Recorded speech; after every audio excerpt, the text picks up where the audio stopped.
Aturan terbaru Bansos PKH di tahun 2024.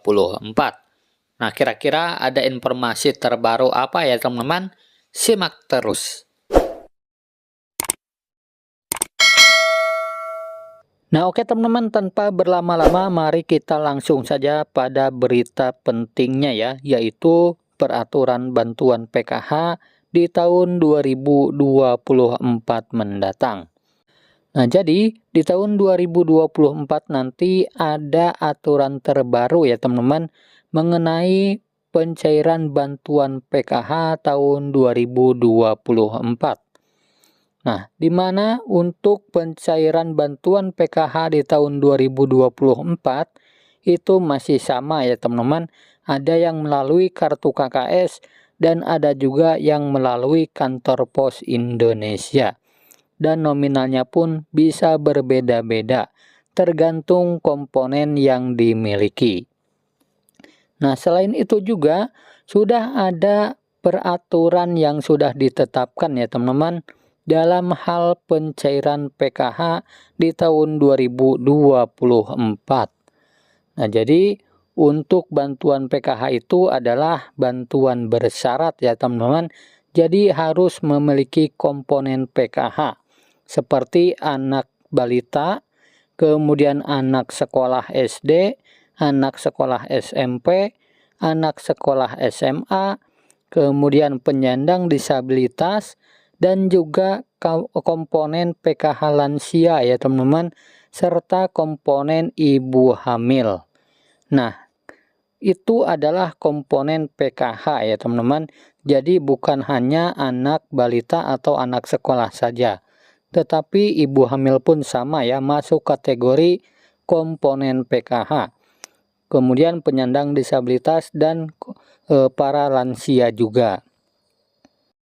Nah, kemudian dari ketujuh komponen bantuan PKH tersebut, ada 13 kriteria ya teman-teman untuk menentukan bantuan PKH-nya bisa cair. Nah, yang pertama peraturannya itu adalah kalian harus terdaftar di dalam DTKS. Jadi mulai dari anak balita, anak SD, ibu hamil, kemudian anak SMP, anak SMA, penyandang disabilitas dan lansia tersebut harus masuk di dalam DTKS. Dan aktif ya teman-teman sebagai penerima bantuan PKH. Nah, kemudian peraturan yang kedua, di dalam keluarga maksimal hanya 4 komponen saja ya yang bisa masuk ke dalam pencairan bantuan PKH. Nah, jadi maksimalnya itu adalah 4 komponen. Jadi tidak bisa semua 7 komponen didapatkan ya teman-teman. Nah, kemudian peraturan yang ketiga, prioritas bantuan PKH yang memiliki komponen datanya itu harus aktif ya teman-teman dan padan antara di DTKS dengan di Dukcapil. Nah, itu adalah yang harus dipatuhi ya teman-teman karena bansos itu datanya harus padan dan valid. Jadi tidak boleh ada perbedaan.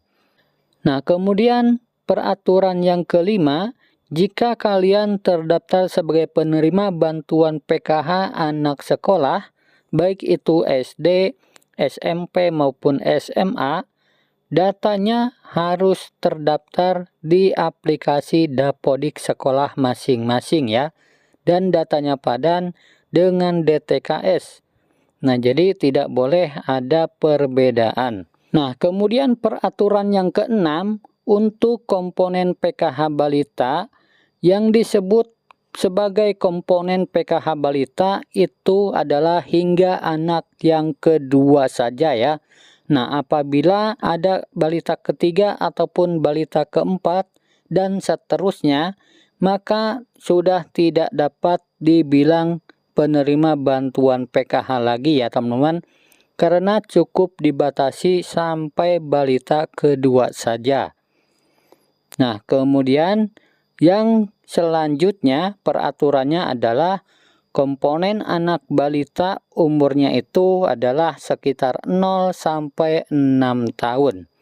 Jadi jika sudah lewat 6 tahun, itu bukan kategori anak balita lagi ya, tetapi sudah masuk ke jenjang anak sekolah SD.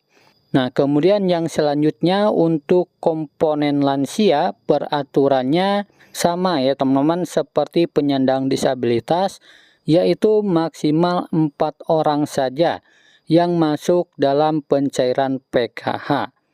Nah, jadi dalam satu keluarga maksimalnya 4 orang ya untuk penyandang disabilitas dan komponen lansia. Nah, kemudian peraturan yang selanjutnya untuk komponen lansia tersebut usianya harus mencapai minimal umur 60 tahun ya teman-teman.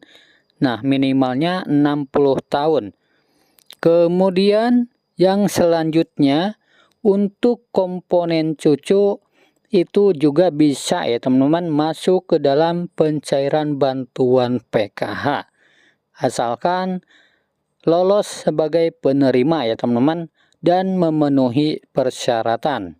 Nah, kemudian peraturan yang selanjutnya yang ke-12 untuk komponen ibu hamil yang dianggap atau dibilang komponen PKH ibu hamil adalah hanya sampai kehamilan yang kedua saja.